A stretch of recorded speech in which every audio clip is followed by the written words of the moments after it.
Video का उद्देश्य किसी का इंसल्ट या किसी को भावनाओं का ठेस पहुंचाना नहीं है।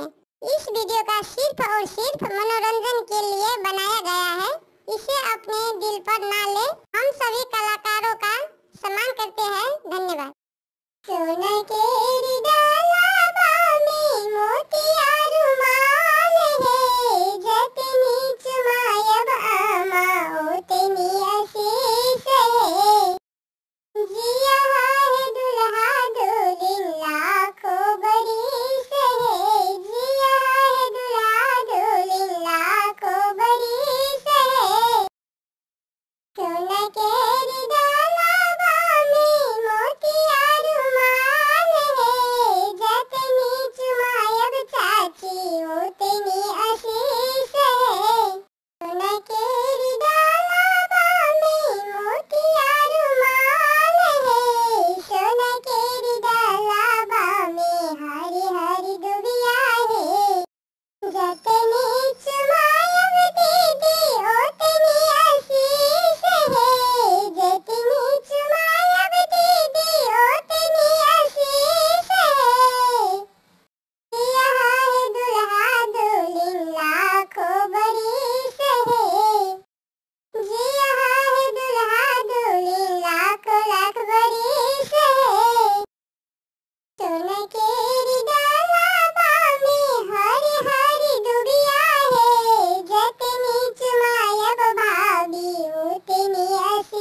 यूट्यूब चैनल पे आपका स्वागत है।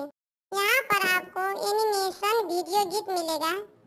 अगर आपको यह चैनल बिल्ली गाने गीत आपको पसंद है तो अपना कमेंट करें और साथ साथ चैनल को सब्सक्राइब जरूर करें।